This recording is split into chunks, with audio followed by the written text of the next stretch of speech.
Should you let go? You're holding on to something right now. Maybe it's a person who doesn't love you back. Maybe it's a dream that's been crushing you for years. Maybe it's a version of yourself you can no longer be. Maybe it's anger at someone who hurt you, or guilt about something you did, or hope for something that will never happen. And every self-help guru, every motivational post, every well-meaning friend tells you the same thing. Just let go. As if letting go is a light switch you can flip. As if release is a decision you make once and it's done. As if the thing you've been carrying, the thing that's become part of your identity, part of your story, part of the weight that makes you who you are, can simply be dropped like a bag you've been holding too long. But here's what nobody tells you. Letting go is not about dropping something. It's about realizing you were never really holding it in the first place. It was holding you. The illusion of control.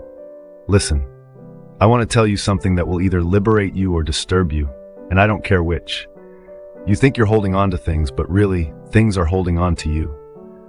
That relationship you can't release, it's living in your mind rent-free, replaying conversations, rehearsing what you should have said, imagining reconciliations that will never come.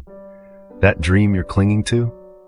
It's become a prison you've locked yourself inside, convincing yourself the key is just around the corner.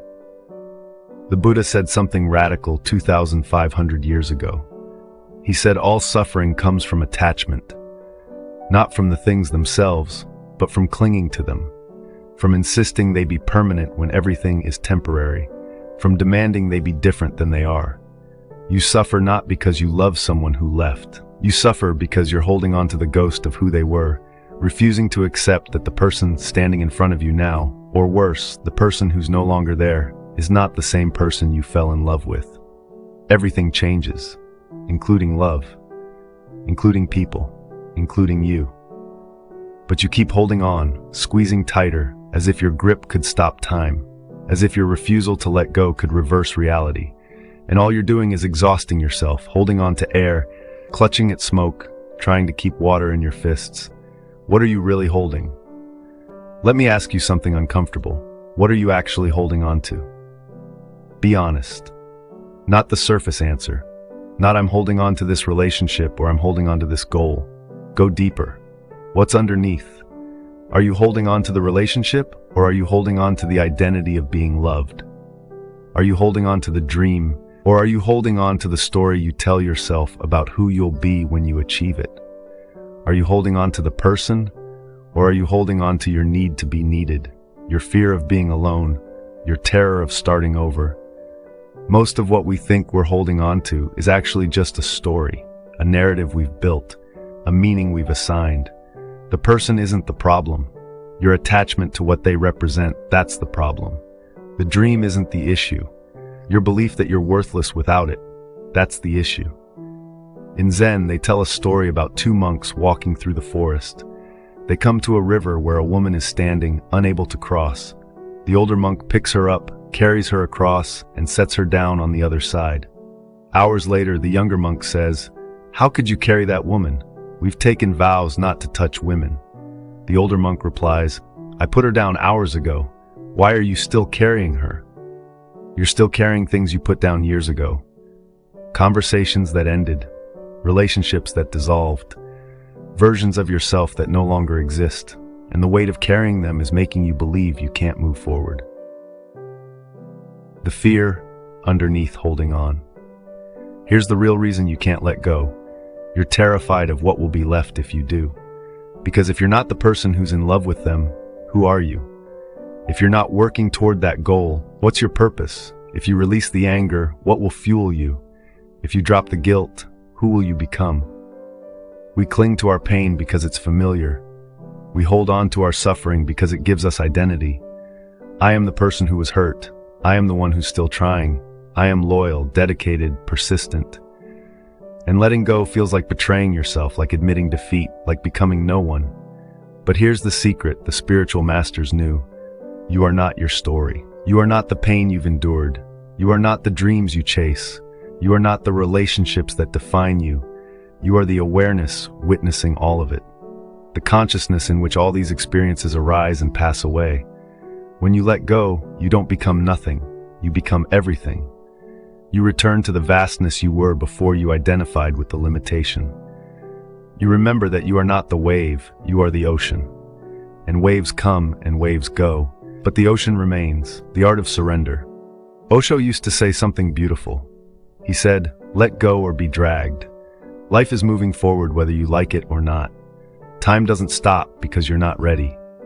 People change, circumstances shift, the universe is in constant motion, and you can either move with it or you can dig your heels in and be dragged through the dirt, screaming, insisting things should be different than they are.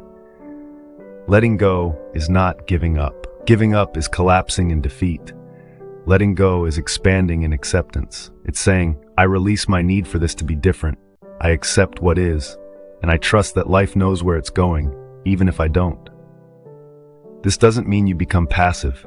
It doesn't mean you stop trying or caring or hoping.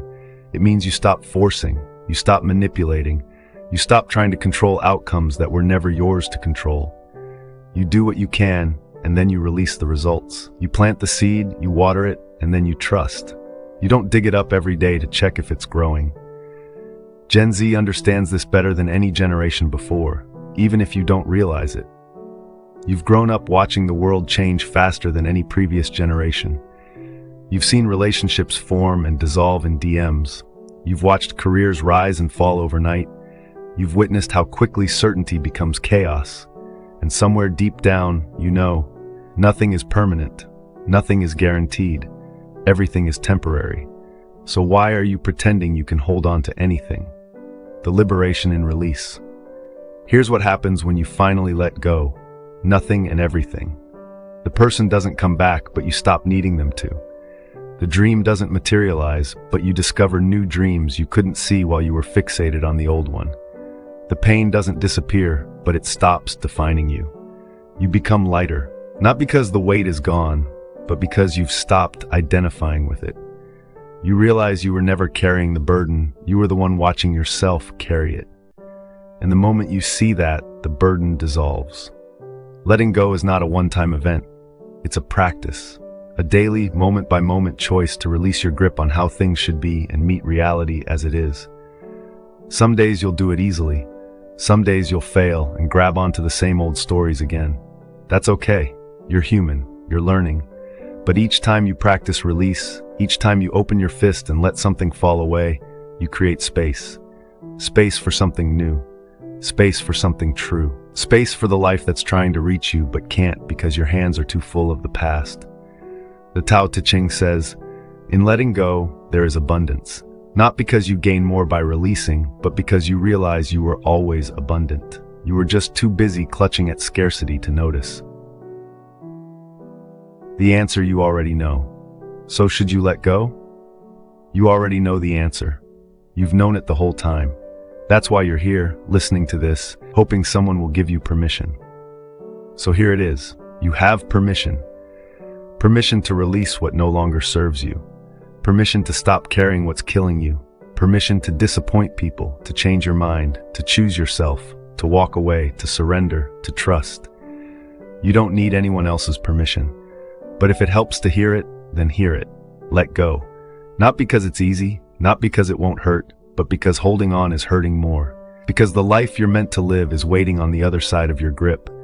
And when you finally release, when you open your hands and let it all fall away, you'll discover something miraculous. You're still here, still whole, still breathing, still capable of love, of joy, of dreaming new dreams. You were never what you were holding. You were always the one holding. And now, finally, you can be free. Let go. Not because you're weak, but because you're strong enough to trust that life will catch you. And it will. It always does.